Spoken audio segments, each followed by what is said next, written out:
Yo, what's up, guys? Welcome back to the channel. Today's episode, I am going to be doing the final recap of the regular season.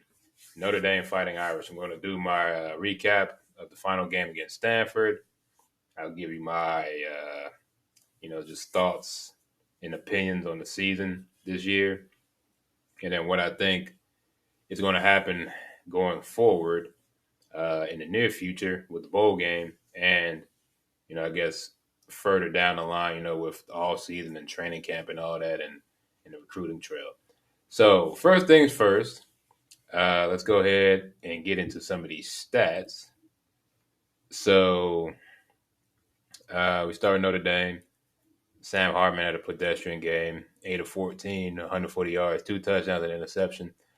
But I got to give him a pass because my man Audric Estime, oh my God, excuse me, Audric Estime had a monster day. 25 carries, 238 yards, averaging 9.5 yards a carry, and 4 touchdowns.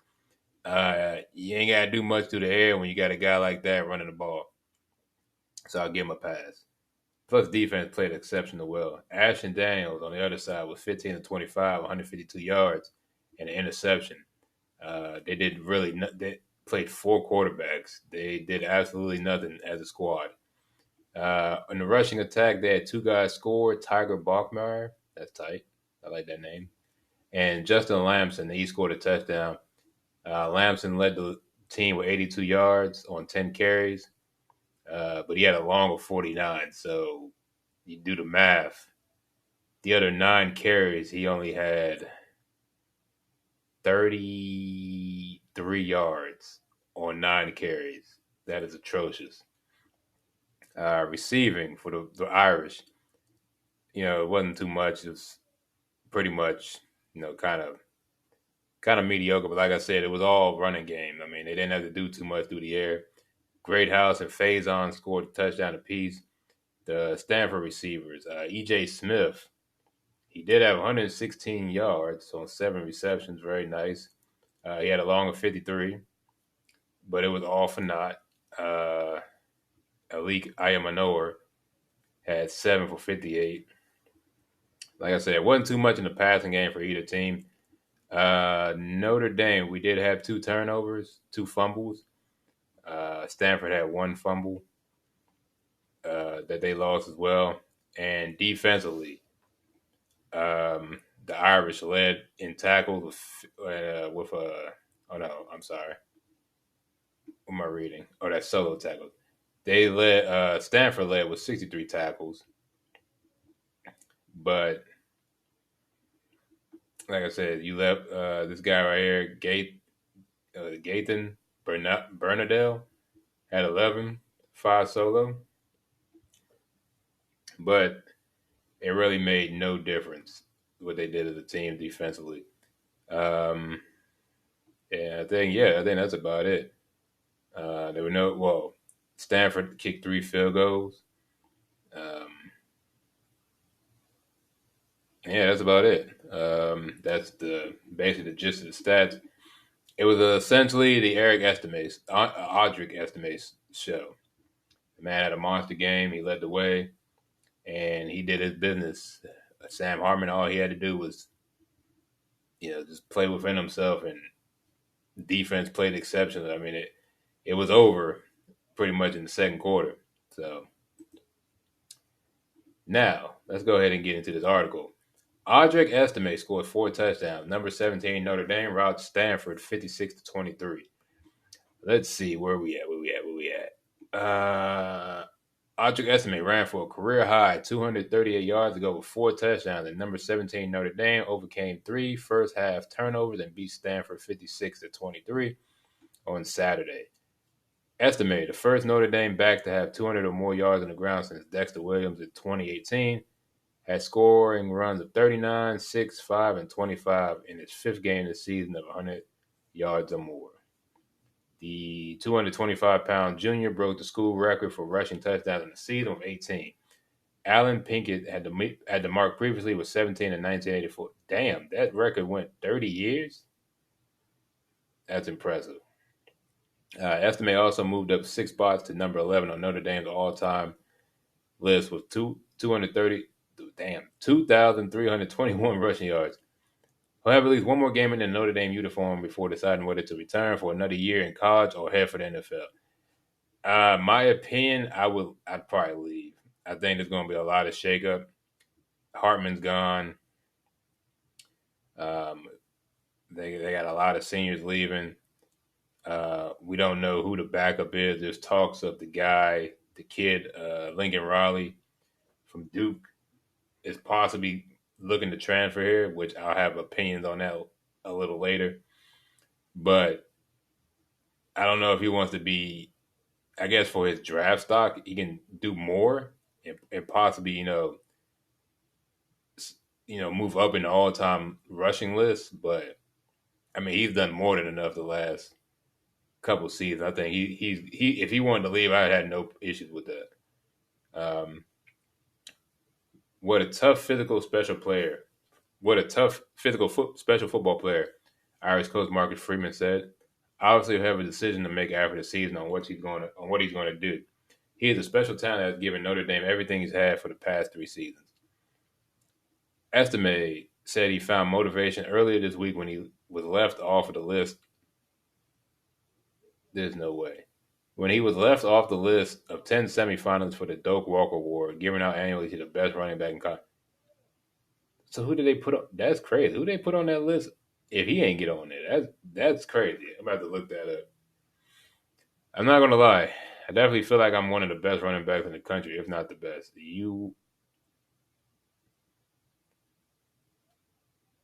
Honestly, you could say he is the best running back in the country.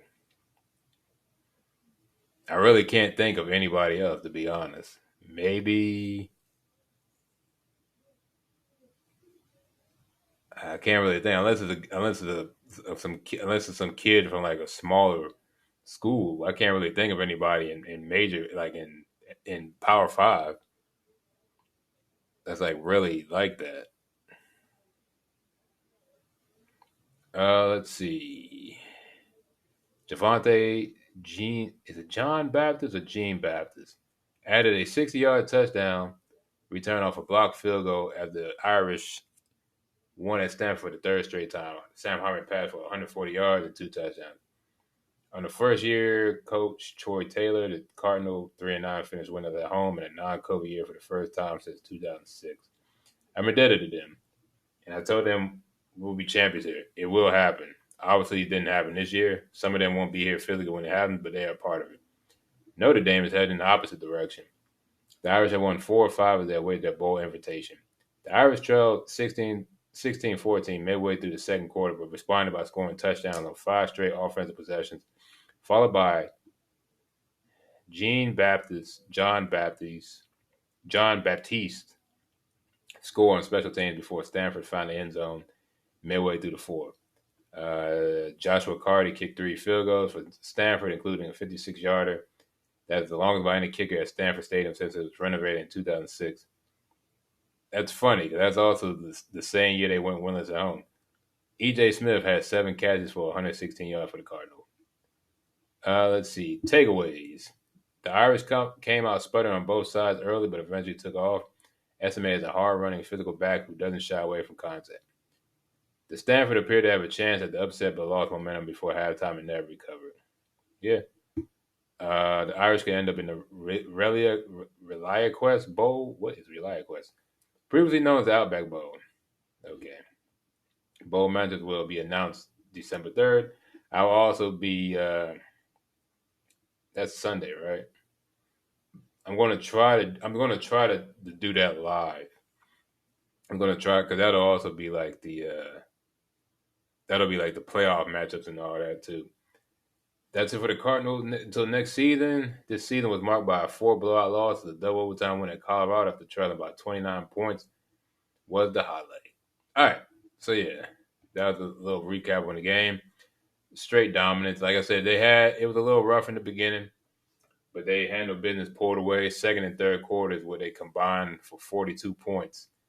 I mean, that was in the second and third quarter, they outscored Stanford 42-3. I don't think you really have to worry at that point. So real quick, just want to go through my score, and then I'll give my recaps on stuff. What I think is going to happen next.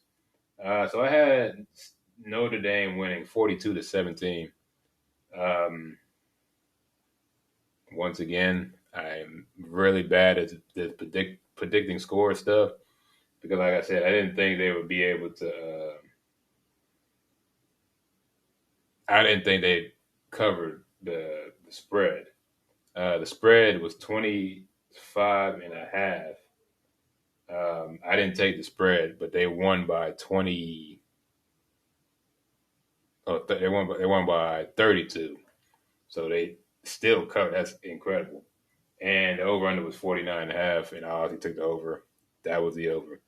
So yeah, that was my quick little score recaps, and then um yeah. So real quick, just some thoughts about the season. In my opinion, the season for the most part, um the season for the most part, I think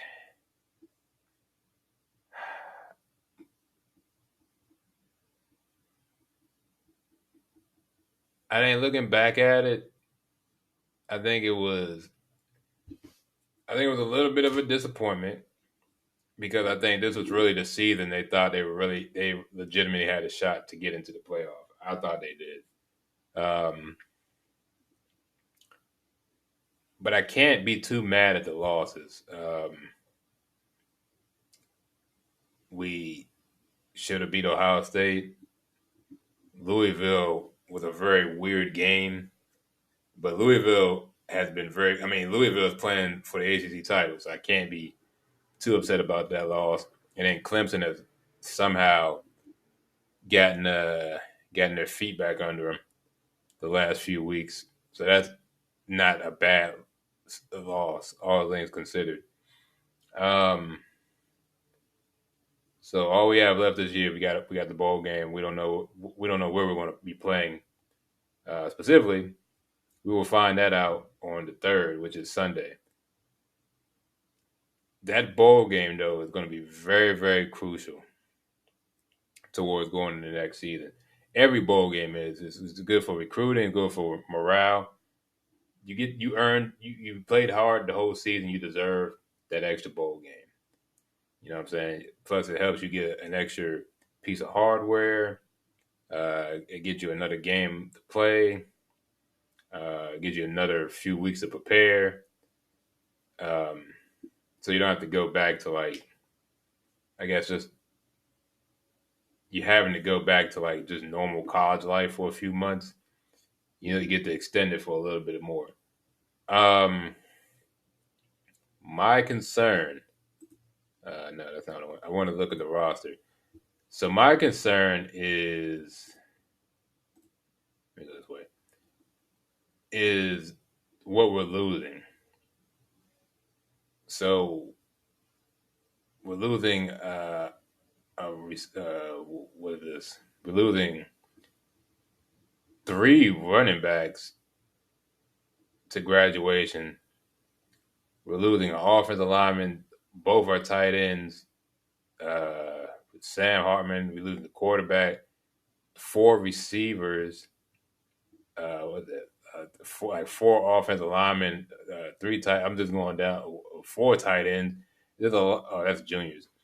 Um, so three tight ends, like four. Like we're losing a lot of guys to the to graduate. That's just offense. Defensively, what are we losing? Two safeties, three linemen, linebacker, two couple line, four defensive linemen. Like we're losing a lot of talent on this team. So it's going to be up to them guys to step up next year. Because you look at the juniors on defense. This is it.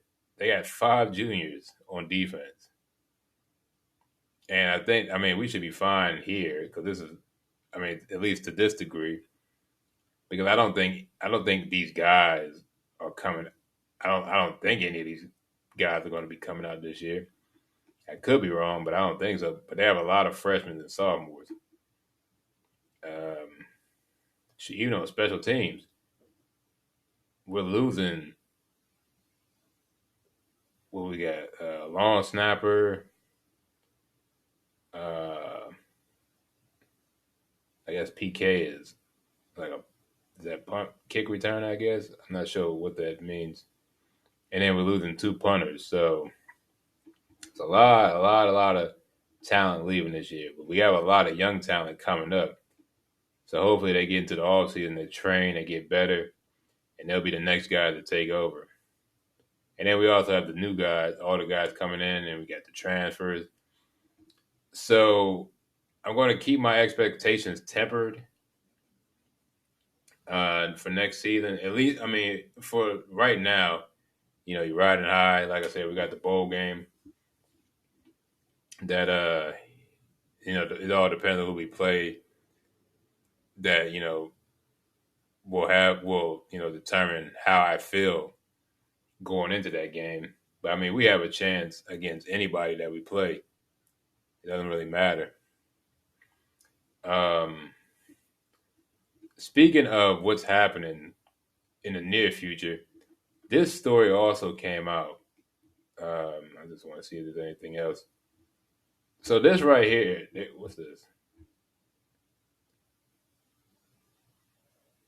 Okay. So this came out a couple days ago. Yeah, I think yesterday. So Duke quarterback Riley Leonard. Oh, Leonard is Riley Leonard. It's Riley Leonard. I called him Leonard Riley. My bad. Riley Leonard. That's what I said. Did I say that? Well, anyway. So the reason I'm bringing up this story is because it has to do with us. Duke starting quarterback Riley Leonard entered the transfer portal Wednesday, immediately becoming one of the most talented quarterbacks available in college football's transfer market. Leonard started all 13 games for the Blue Devils during the 2022 season and threw for 2,967 yards, 20 touchdowns, and 6 interceptions. Okay, those aren't bad numbers. He also had 699 yards rushing and 13 rushing touchdowns and was an all ACC honorable mention selection for his performance. He played in just 7 games this season, missing time because of a toe injury suffered against Louisville. He finished the season with 1,102 passing yards, 3 touchdowns, and 3 interceptions. He added 4 rushing touchdowns and 352 on the ground. So let's see. Duke coach Mike Elko left the program to take the head coaching job at Texas A&M, and now Leonard has entered the portal looking for a new destination. Notre Dame could be a possible destination for Leonard, a source told ESPN. The Irish took in Wake Forest quarterback Sam Hartman prior to the season, but Hartman's eligibility has run out, and Notre Dame will be looking for a new starting quarterback for 2024. So my thoughts on this. I honestly don't want any more guys transfer, at least at quarterback. Because if he does decide to come to Notre Dame, that'll be 2 years in a row where we have had transfer quarterbacks. And I think he is a senior. He's a junior. So next year he'll be a transfer senior, right? So that means he doesn't have the red shirt. So technically he'll only have one more season. My issue with this is we're going to have first of all, we'll have basically have a whole new team next year. Like I said, with all the guys we're losing this year to graduation and possibly to the pros, then we got to get a whole new recruiting class. We got to get them guys in. We got to fill in the roster spots. We got to hope these new guys step up, the underclassmen. And then the guy at quarterback is another transfer. So it's going to be another one of them situations where we're really not going to get to see the full potential. Because the thing with Sam, it ain't like he was a young quarterback. This was his 5th year. Like I said, he had all them records at Wake Forest, and I was I was waiting for the game where he was just going to take over and show the world why he was the all time leading passer at Wake Forest, and it never manifested. Now, part of that, I don't know if it's the scheme they ran, or I don't know if it was just that Marcus Freeman, he just really wanted to lean into the running game, which is not a problem. But if that's the case, then Sam Hartman had no excuse for not playing to his fullest potential. You know what I mean? Like at that point, it's just like you just got to come in and play and just make sure you make the right plays at the right time, not to ruin all that hard work by the running backs. You know what I mean? And in my opinion, I guess you might see. I don't. In my, I don't know. I don't know. Is he better than Hartman? I mean, he outplayed Hartman, but then he got hurt, and then he got hurt again against Louisville. So it's hard to gauge. I don't know about this kid. You know what I mean? And I don't know, man. Like if he decides to come here and he wants to play for us, hey, I'll support him full force. You know what I mean? Wholeheartedly if he wants to come here. But I kind of wish we could get a guy, you know, in recruiting. You know what I'm saying? Get a good young guy, train him up, and then have him, take the reins over, and then have him work his way up to be the starter for 3 4 years. You know what I'm saying? Because this will be, like I said, I don't to keep getting quarterbacks out of the transfer portal. At some point, you got to develop the quarterback you already have, or the quarterback you're going to recruit. Like this isn't like there's got to be some continuity at the quarterback position. Because say you're a freshman, right? You're like a freshman receiver next year, or this. Say you were a freshman receiver this year. You'd have come in. Well, actually, no. Let's go back even further. Let's say you've been there. You've been at Notre Dame since Drew Pine, right? So say you came in the year Drew Pine came in, and granted, you was expecting Tyler Buckner to be the quarterback. So you were expecting Buckner, and then you got Pine, and then you got Hartman, and then you might get Leonard. That's 3 years in a row where you've had three different starting quarterbacks. It's like there's no rapport. And then the problem is when you go into your senior year, you're most likely going to have another quarterback. So you could be playing 4 years at a. And the crazy thing is, this is still a good program. So you've been you. It could be a possibility where you've played 4 years at a top notch program with four different quarterbacks. That doesn't really help anybody. You know what I mean? And plus, that doesn't really gauge Freeman as a coach because we still don't know. The verdict is still out if he can actually. Is he a better recruiter? Is he better? Can he develop guys? Is he more of a you know buy guys out of the portal type of coach? Like it remains to be seen. So yeah, I don't know. It's a lot of question marks. It's crazy though, because a team that's 9-3 possibly could be 10-3. To have so many question marks going into the next season, that's not a good thing. Um, I think I think that's it. I think that's all I want to talk about. In terms of Freeman, he did another good job. Like I said, he got the team at 9-3.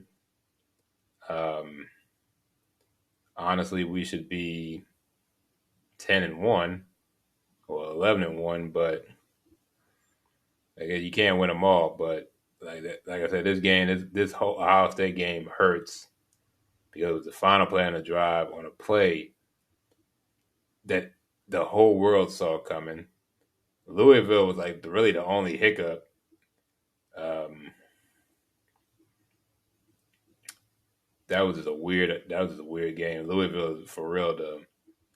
And then this Clemson game, they just I guess they kind of slept walk. I don't know why. I don't know why though, because like the week after that they destroyed Wake Forest and they destroyed Pitt the week before, and they beat up on USC. So I don't understand where this came from. I guess it was just early in the day, or they were just tired. I don't know how to I don't know how to explain this Clemson. So I mean, at best they should at least be 10-2. At worst, best case scenario they're 11-1 and possibly playing for a playoff bid. But we'll see. I believe in Freeman. He'll get it done. Like I said, it's only his second full year, so I mean, let him build his recruiting class, let him build his program, and then we'll come back.